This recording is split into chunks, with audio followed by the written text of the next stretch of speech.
Assalamu alaikum. Now we start with the first state of a noun, which is being raised.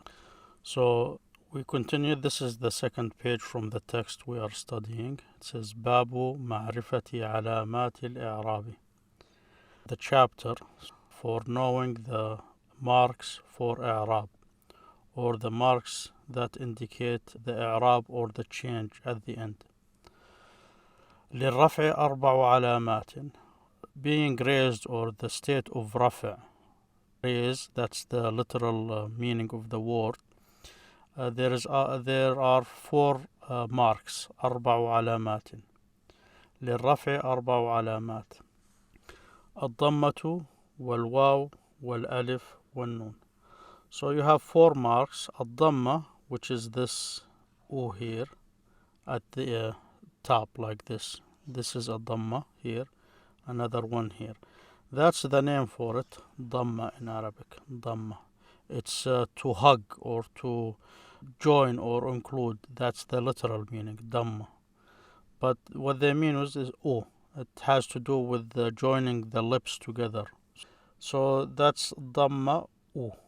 The second one is the waw, which looks like the same waw, but it's as a letter, like here. This wa, here is the wa.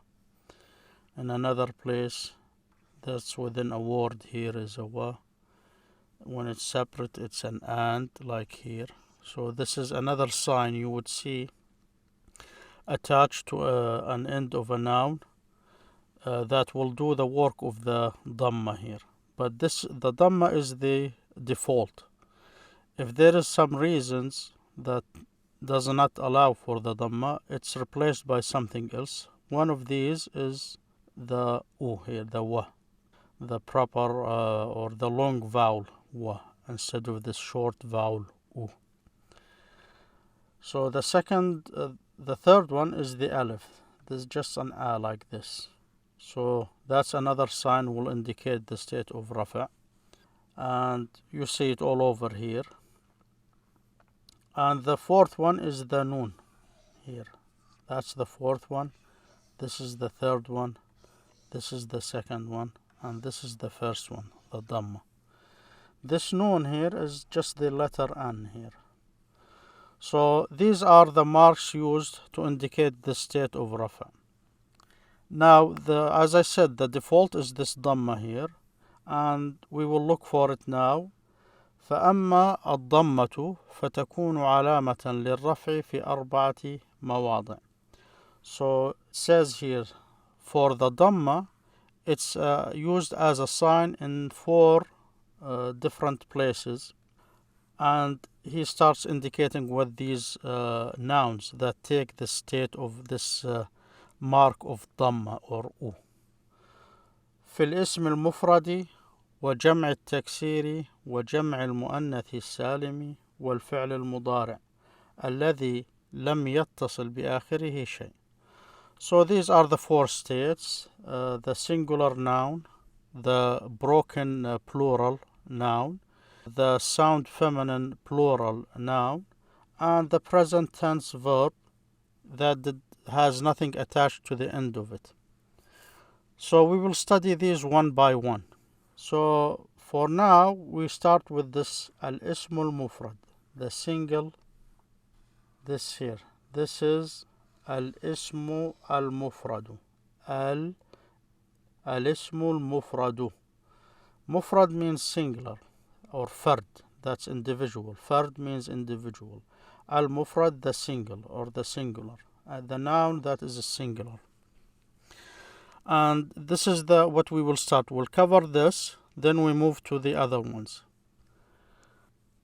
So this here is the text for the examples I'm using. I did not discuss this book before, but this is the link for it. It's designed for, it says الدروس العربية. It's designed for elementary schools. It's a very old book. The first in a series, the first volume, for the second grade elementary school. So that's about 8 years. 8-year-olds level for schools. Of course, the curriculum changed over the years, but this has the examples that we need. This is the name, Sheikh Mustafa Al-Ghalayini, designed for the elementary school, 10th edition. Rights preserved in Saida, Beirut, the Mektebah Al-Asriya. This is the name of the owner of the library. So you just go to that link, and you can have this book. I must note there is some typos in it, so just be aware of it.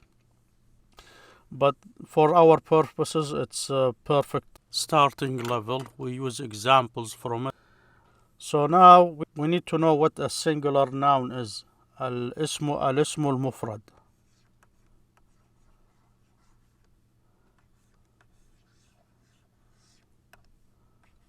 This is الاسم المفرد, the singular noun. Ism is noun. That's the word for noun, ism. Al-ism, the noun. Al-mufrad, the singular. So the singular noun, if you say it in English. Al-ism al-mufrad. How to recognize this? This book that I just discussed gives these examples. Here it says al-mufrad. This is what we are covering today. This here is the dual, and this here is the plural. So now he's discussing nouns. He tells you how to distinguish the singular from the dual from the plural. For the starting point for us, this is the singular. You see, this is the word for book, kitabun. Here, this is the dual, kitaban. Notice the ending here. Maybe I should just mark the end. You see the end, an. Here is kutubun. This is the plural, broken plural, which is the second case we will cover. Today we will cover just the singular noun. When it's plural and changes, you see how it changed the letters here, the setup, the a here has disappeared, and the voweling on vowels, short vowels changed. So this here, kitab, you have a lowering sign here and another. When it's plural, you see how everything changed. So that's why they call it broken plural. It did not stay the same. It was broken. So, of course, you're not supposed to be able to recognize this fast now, but just to have an idea on it, that you have something that doesn't follow the rule. In here, you have the sound, plural. So this here is the katibun, the one who does the writing. It's also a singular. That's katibun. Someone who does, the worker, the writer. So here is a book. Here is a writer of a book, katib. You see it's using the same root letters, the ka and the ta and the ba, but changes it as you need. I talked about these patterns. We will cover later. But you are familiar with, even if vaguely, you don't have to know it, but that's the idea. So this is also a singular noun. Notice they added the an to it, and for dual.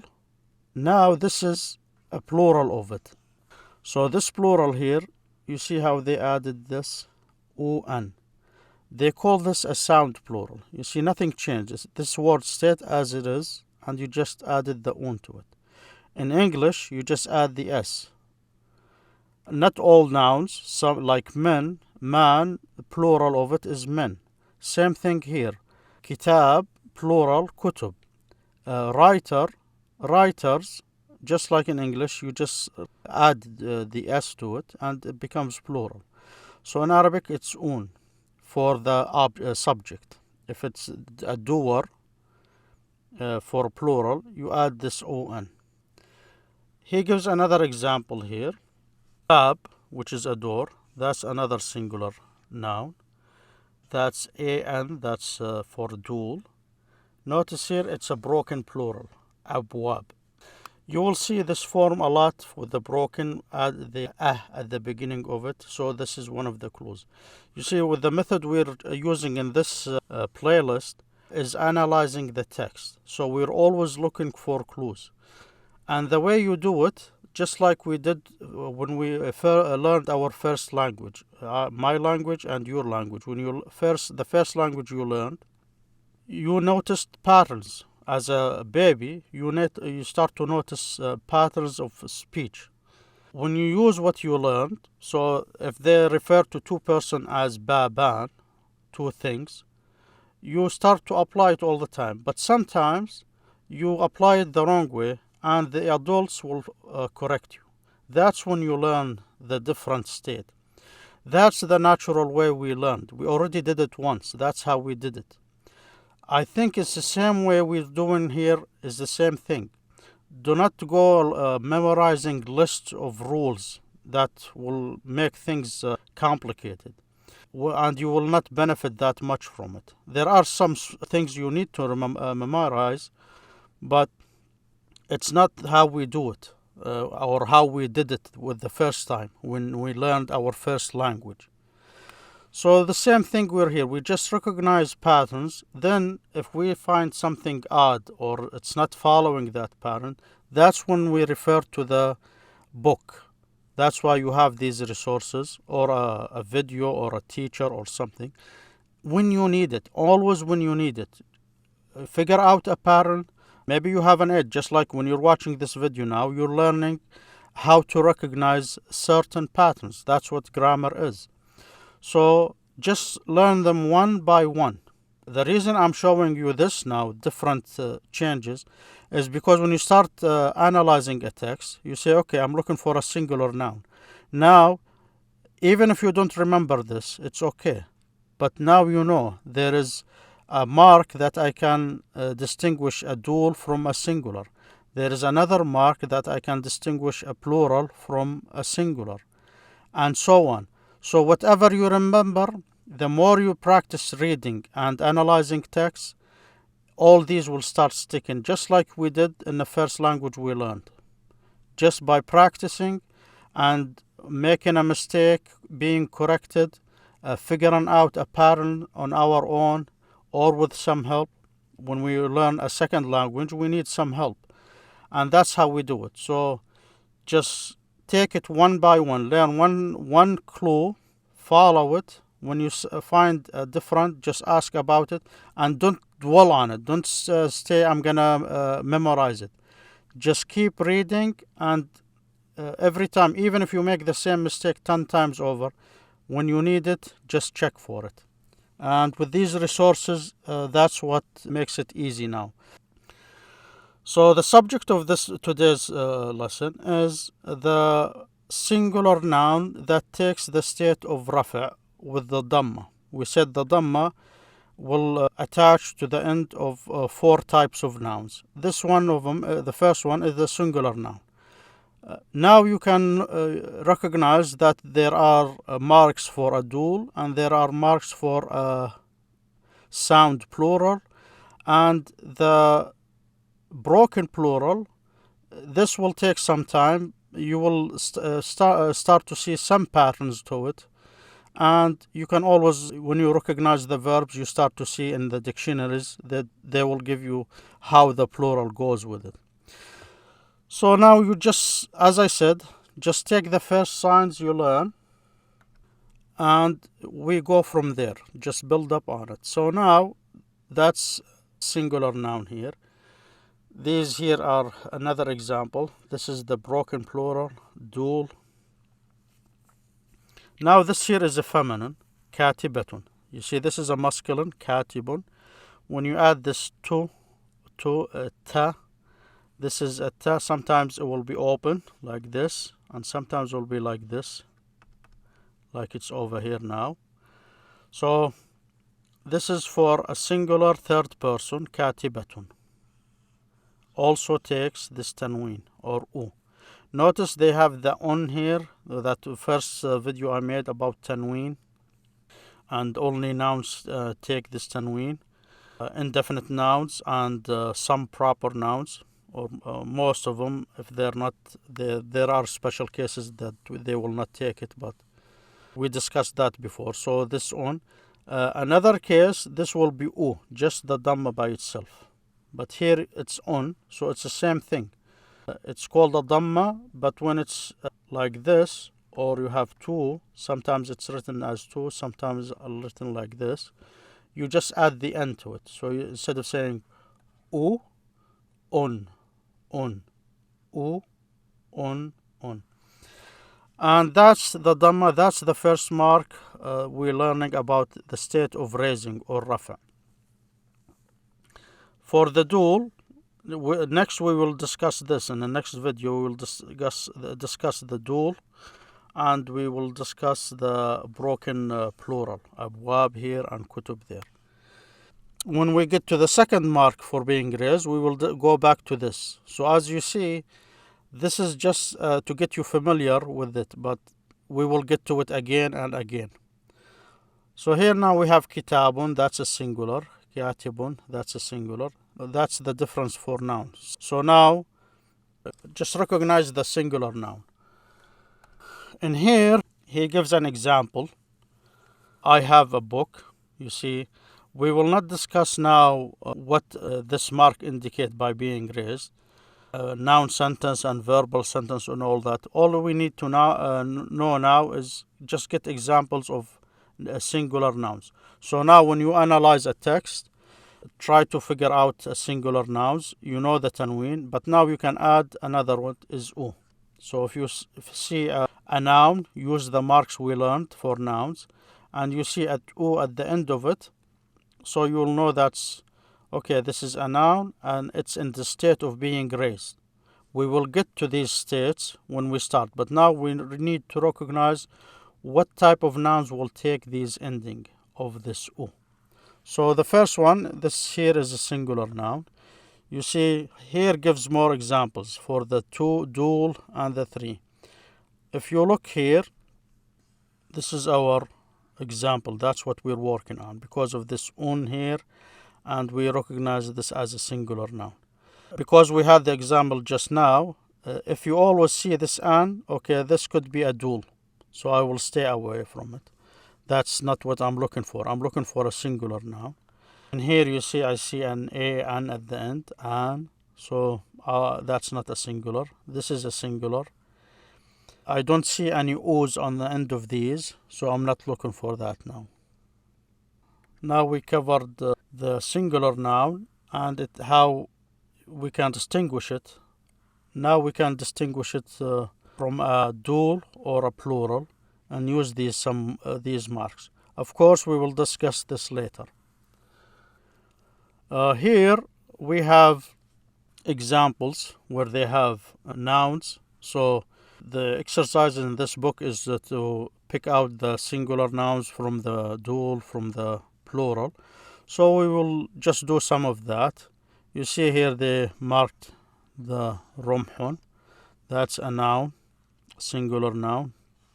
This is an adjective of it. Here is we will look for that in the second, the broken plural. But for now, we just look for a singular noun. We get examples here. This is broken plural, broken plural, broken plural. Now, you see how they gave clues to the students by using adjectives. You see, in Arabic, the adjectives must match the noun it's describing with its movements, with its gender, feminine or masculine, with its definiteness, if it's defined or not. So it should match it in all these. So by giving them the adjective, they're giving them clues to what the noun is. So now here, I don't know if this is a broken plural. I'm learning. I don't know. I cannot recognize the broken plural from the singular. They all look the same. They have the un at the end. By using this adjective, notice they had that un I talked about. Muhadhabun, polite. The kids are polite, or polite kids. This is not a full sentence. They're just saying polite kids. So the adjective is muhadhabun. It's a sound plural. It's also a noun, but they have the sound plural there. Now they get the clue, because you can't give an adjective that disagrees with the number of the noun. So if it's a singular, the adjective must also be singular. So here I just studied that the un goes to the sound plural ending of masculine. So this is a clue, or tells them this is the broken plural. So as I said, this is advanced, but that's how we use clues. We look at these marks, we use them. We don't have to do it now, but if you're wondering how am I gonna recognize the broken from, that's one way we do it. Look at the adjectives to it, and that's how we do it when we analyze a text.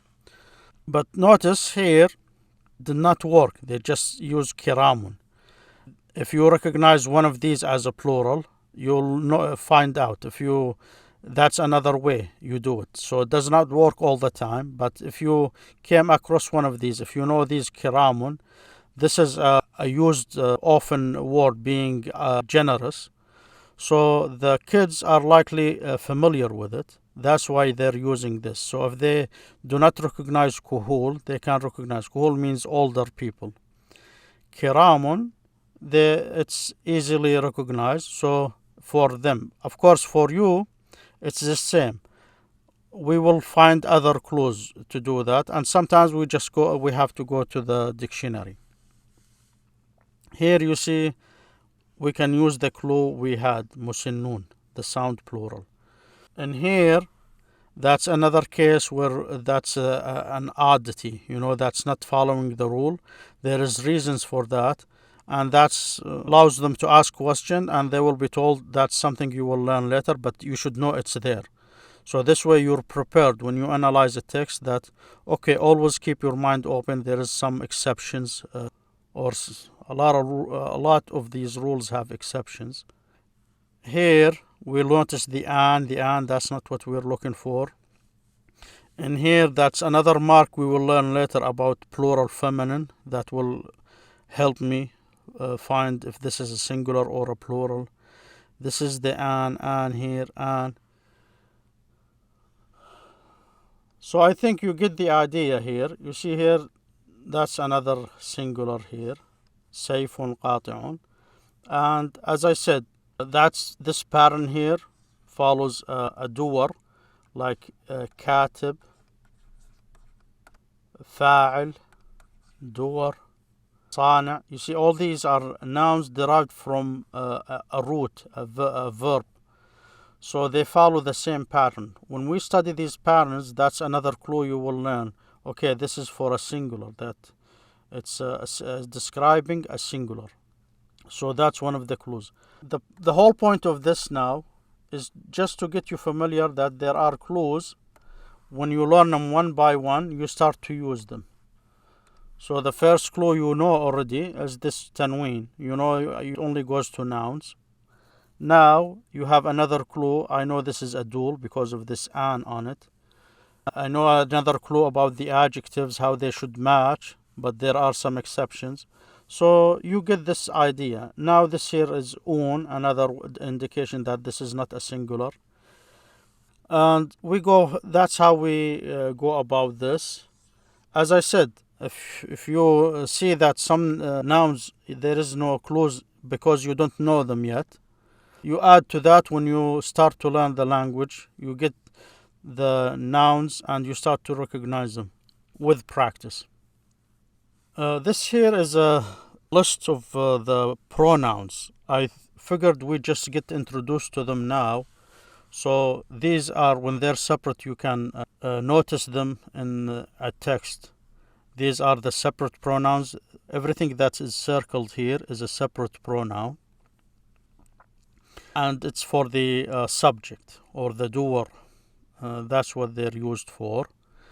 Now, I just made this list. There is too much information on it. I just wanted to cover it briefly. I'll just talk about it a little bit, then we end this video. I think it became too long. I wanted to do some reading from Charles Dickens, but we'll do that next time. For this table now, just you keep referring to it whenever you want. Just pause the video, try to study it every now and then. Or if you want to, when you download the book, you can just copy these marks on your copy of the book when you download it, if you're able to highlight it like this. As you do whatever you want, but don't try to memorize it, as I said. So I'll just give you one clue here. This here is the ha for the third person, the ta for the second person, ana and nahnu. So if you're gonna memorize anything, just memorize these four here, plus these two, the ka and the ya. So notice I put, as I said, it's more information, but just to keep it all in one place. And whenever you start building up your knowledge, you can refer to it and analyze it. So for now, if you're going to memorize anything, just memorize this. The ha, this one here, the ha, is for third person. That's what you need to memorize. Ha for third person. Ta for second person. As I said, there are exceptions, just like I did here. I pointed this out here, but I will not discuss this. This is for the first person with the O there. But you don't need to worry about this for now. Just worry about this, the ta. As you see, all these here, they have this ta. And the verb that they're attached to, this is the verb dhahab here. That's the verb dhahab. This ha in the verb is not the same as the pronoun. This is just part of the verb. Notice what's attached to the end of it. You will always see that ta. So for now, start building up a foundation. No, whenever you see the ha in a pronoun or attached to end of a verb, think about third person, ha. Ta, think about second person, ta. Ana for first person. Just think about the first one, just like here. Ana, dhahabtu, I went. Nahnu, dhahabna, we went. So this is for nahnu, we. So I wrote there here the nouns. Here it should be I and we. So you have I and we for this nahnu here. Ana for this I, ana. So just remember, memorize these here. Ha, ta, ana, nahnu. Ka and ya. This ka and ya we will cover more. That's for object pronouns. So just by knowing these, you'll start to lay the foundation for it. You don't go about memorizing these separately, all these. That's not the way it works. As I said, we learn just like we learned the first language we learned. Ha, ta, ana, nahnu, ka, ya. Ha, ta, ana, nahnu, ka, ya. I wrote here the English equivalent, ka here. This is the ka in the middle of the word. That's how it's written, ka. E, when it's at the end of the word or separate. This ha has two shapes. So when we go deeper into discussing these, we will learn more about this. But for now, just lay the foundation. Ha, ta, ana, nahnu, ka, ya. Third person, second person, first person singular, first person plural, object ka, object e, object ha. So this all you need to do. As I said, we will discuss this later and keep discussing it. But now when you analyze a text and you wonder about a word, now you know the ha will indicate a third person. So I see this separate here. Okay, I know the ha. You see the ha is in all of these. The ta is in all of these. So now when you add to that foundation, you start to learn. Okay, with the who, that's a he. With the a, that's a two of them. With the by itself, this is a for two. By itself, it's the masculine. And by itself, it's... So you start to add up to it. But first, just do this. That's all you need to do now. Ha, ta, ana, nahnu, and this ka and ya and ha. So that's my suggestions how to go about this. As I said, always think about how you learned your first language. You did not memorize lists. You just figured out patterns on your own. And that's what the people who study the language now are saying, that we figure out patterns. We don't just memorize. And we did it once, so that's how probably the natural way to do it. Figure out patterns and you start adding to them. Next time, inshallah, I will continue with the reading from Charles Dickens. Also, a card will show at the video to refer you to a new playlist of reading the Charles Dickens stories. So in that playlist, I put it in a separate playlist. This way, you can if you just want to follow the reading and listen to the sounds and the movements, not the discussion about the life of Charles Dickens, summary of his stories. So the first one I started with was David Copperfield. So you can listen to it being read in Arabic. And there, it's just reading in Arabic, and you just follow the text or follow the movement of the pointer. So you can go check that out for the reading of Charles Dickens. We will still do this in here, but for now the video is too long. We will see if we do it next time. Thank you for listening. See you next time, inshallah. Assalamu alaikum.